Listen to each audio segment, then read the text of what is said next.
जी काबिल सद एहतराम नाजरीन, अस्सलाम वालेकुम। नाजरीन, आपने देखा कि जिस तरह वजीर आजम पाकिस्तान ने इत्मीनान का वोट लिया था, उसी तरह चीफ जस्टिस ऑफ पाकिस्तान ने भी इत्मीनान का वोट ले लिया।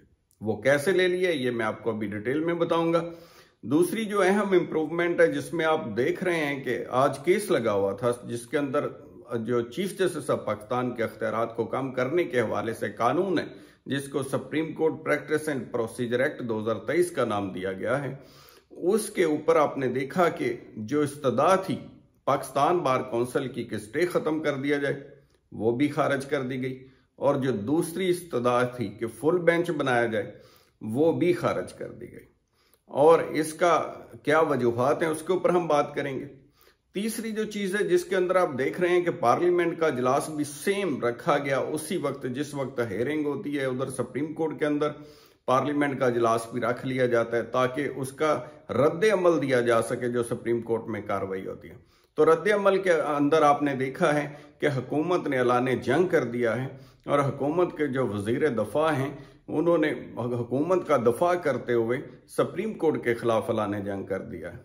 तो इसके ऊपर हम बात करेंगे। तो सबसे पहले मैं आपसे बात करता हूं कि चीफ जस्टिस ऑफ पाकिस्तान कैसे इत्मीनान का वोट ले सकते हैं। आपने देखा प्राइम मिनिस्टर ऑफ पाकिस्तान ने तो पार्लियामेंट से इत्मीनान का वोट ले लिया, 180 वोट हासिल किए, लेकिन दूसरी तरफ चीफ जस्टिस ऑफ पाकिस्तान ने तमाम जजेस को अपने घर पे मदऊ किया, जिसके ऊपर 15 में से 14 जजेस ने शिरकत की। मासवा एक जज के तमाम जजेस आए और अपने इत्मीनान का इजहार किया। साथ ही साथ आपने देखा बेंच बनाते हुए 15 में से 8 जजेस का बेंच बनाया गया, लार्जर बेंच, यानी अक्सरियत पर मबनी बेंच बनाया गया, जिससे ये तासर जाता है कि अक्सरियत चीफ जस्टिस के फैसलों के साथ है और वो मुतफिक है इन चीजों के ऊपर जो कि उनका पॉइंट ऑफ व्यू है। अब उसके अंदर जो कार्रवाई हुई उसके ऊपर हम बात करते हैं। कार्रवाई के अंदर आपने देखा कि पहली जो डेट थी जिसके अंदर supreme court practice and procedure act 2023 के ऊपर इसको सस्पेंड किया गया था, स्टे दिया गया था, उस स्टे को खत्म करने के लिए पाकिस्तान बार काउंसिल ने इस्तदा की थी आज।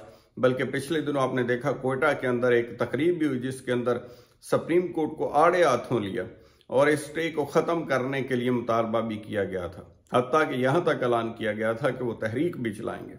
उसी मुतालबे को आज अदालत के अंदर जब दोहराया गया तो सुप्रीम कोर्ट ने इस बात की यानी दरखास्त को रिजेक्ट कर दिया और इस्तदा इसलिए नहीं मानी कि प्रामा अफशाई जो है ये कानून सुप्रीम कोर्ट के आज़ादी के ऊपर हमले के मुतरादिफ। आज़ादी के ऊपर हमले की जब बात करते हैं तो आर्टिकल 191 जो है वो क्योंकि सुप्रीम कोर्ट ऑफ पाकिस्तान को अख्तियार देता है कि वो अपने रूल्स बनाए, और इसके ऊपर जब रूल सुप्रीम कोर्ट पहले ही बना चुकी है तो उसको पार्लियामेंट जब कोई एक्ट उसी चीज के ऊपर बनाती है तो उसके कानूनी हक को छीनने की कोशिश करती है। इसके ऊपर अक्सरियती वकला का ये ख्याल है कि 2/3 अक्सरियत के साथ सिर्फ अमेंडमेंट से ही सुप्रीम कोर्ट का ये हक खत्म किया जा सकता है रूल बनाने का, वैसे खत्म नहीं किया जा सकता। उस हवाले से इस इस्तदा को मुस्तरद कर दिया सुप्रीम कोर्ट ऑफ पाकिस्तान। दूसरा मुतालबा आप हमेशा सुनते हैं जब भी कोई केस लगता है तो हुकूमत वक्त ने हमेशा कहा कि फुल बेंच बनाए। फुल बेंच के अंदर जो बाकी चंद जजेस बच गए हैं वो चाहते हैं कि वो भी इसके अंदर बैठें और तमाम अदालत इस मुकम्मल यानी जजेस पर मुश्तमिल अदालत जो है इसको सुने। उसके ऊपर चीफ जस्टिस ने अपना मौकफ दिया क्योंकि सुप्रीम कोर्ट रूल्स 1980 के तहत bench banana supreme court of Pakistan का अख्तियार है, और जो लॉ आपने बनाया है जिसमें ये इख्तियार छीनने की कोशिश की गई है supreme court practice and procedure act 2023 वो भी सस्पेंडेड है। तो इसलिए ये मेरा अख्तियार है कि मैं कितने अरकान पर मुश्तमिल और किन जजेस पर मुश्तमिल जो है वो बेंच बनाता हूं। तो इस इस्तदा को भी मुस्तरद कर दिया गया। ना सिर्फ इतना बल्कि एक स्टेप आगे जाते हुए वो तमाम रिकॉर्ड भी पार्लियामेंट से तलब कर लिया गया जो कि इस तमाम कार्रवाई के लिए जब बिल पास किया जा रहा था जिसको एक्ट बनाया गया है, एक्ट के मुतलका जो तमाम प्रोसीडिंग है कार्रवाई है उसका रिकॉर्ड तलब कर लिया गया ये जांचने के लिए कि क्या कानूनी तकाजे पूरे हुए हैं या नहीं हुए हैं या उसके अंदर क्या सुकम है। और साथ ही साथ तमाम जो लोग हैं जो स्टेक होल्डर्स हैं सियासी पार्टियां हैं सबसे कहा कि इस मामले के ऊपर संजीदा किस्म की बहस करें और अपने जवाबात दाखिल करें पीर वाले दिन तक। यानी मंडे तक, अपकमिंग मंडे को वो तमाम जो है अपना अपना तहरीरी जवाब दाखिल करें कि उनका क्या मौक़िफ़। एक तरफ तो ये सारी चीज़ें चल रही हैं, दूसरी तरफ देखा कि पार्लियामेंट का अजलास भी सेम उसी दिन ही, आज के दिन ही रखा गया। उस एक तरफ कार्रवाई हुई, दूसरी तरफ अजलास शुरू हो गया। अजलास के अंदर वजीर दिफा साहब ने आते ही ऐलान जंग कर दिया और कहा कि माजी में जो वजीर आजम कुर्बान हो चुके हैं, वज़राए आजम, अब मजीद हम किसी वजीर आजम को कुर्बान नहीं होने देंगे। और हमेशा आपने देखा है ऐलान जंग पहला तो पहले ही किया गया हुआ था, जिसमें कहा था कि हम बेंच को नहीं मानते और इस बेंच की कार्रवाई को नहीं मानते। साथ ही साथ वो ये भी कह रहे थे कि हम जो है वो सुप्रीम कोर्ट के कहने पे मुज़ाकरात तो कर रहे हैं, लेकिन सुप्रीम कोर्ट की किसी तरह से भी ये डोमेन नहीं है कि वो हमें मुज़ाकरात के लिए पाबंद करे या हदायत दे कि कबल आज वक्त इंतखाबात करवाए जाएं। इस तरह से एक सहूलतकारी का तासर मिलता है।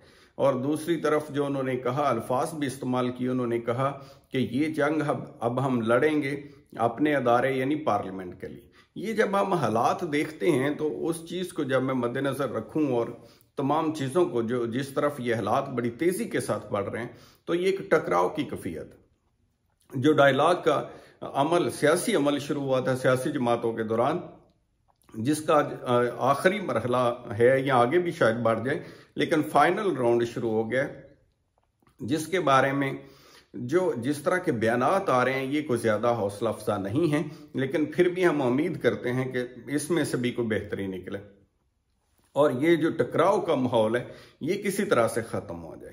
क्योंकि मुल्क के लिए जो किसी तरह से भी ऐसा माहौल कभी भी सूटेबल नहीं होता। और ये जो सियासी चपकलश है, माजी में भी आपने देखा 90s के दौर के अंदर भी बहुत अरूज के ऊपर गई। उस वक्त की सियासी जमातों के अंदर भी बहुत तनाव था और बाद में मिसाक जमहूरियत की सूरत के अंदर उसमें कुछ बेहतरी आई।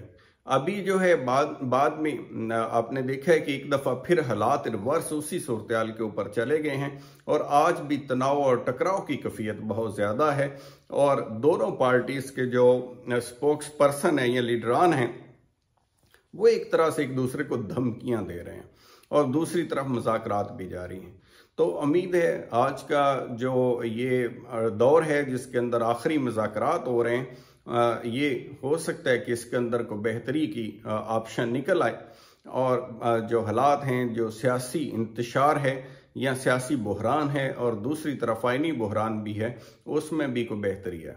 तो नीड ऑफ द टाइम के ऊपर कि ज़रूरत वक्त क्या है, ज़रूरत वक्त ये है, बल्कि सिर्फ इस वक्त नहीं, हमेशा इस चीज़ की ज़रूरत है कि मुल्क के अंदर एक पुरसकून सियासी माहौल हो, हर कोई एक दूसरे के सियासी वज़न का एहतराम करे, सियासी हैसियत का एहतराम करे और जो हमेशा लोगों के लिए जो, क्योंकि जमहूरियत का एक ही तकाज़ा है कि ये लोगों की हुकूमत होती है, लोगों के लिए होती है और लोग ही हुकूमत करते हैं अपने नुमाइंदों के ज़रिए।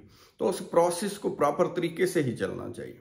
असम्बलियों को अपनी हमेशा मुद्दत पूरी करनी चाहिए और बेहतर नुमाइंदगी जो है वह सामने आनी चाहिए। कल मजदूर डे गुजरा, उसके ऊपर भी मैंने कहा कि मजदूर डे जो है उसमें भी हमें इस बात का अदा करना चाहिए कि मजदूरों की नुमाइंदगी भी पार्लियामेंट के अंदर मौजूद हो, बल्कि हर मकतबा फ़िक्र के लोग जो हैं उनकी नुमाइंदगी पार्लियामेंट के अंदर होनी चाहिए ताकि बेहतरी हो और तमाम लोग जो हैं अपने हकूक़ के लिए बेहतर अंदाज से आवाज़ उठा सकें।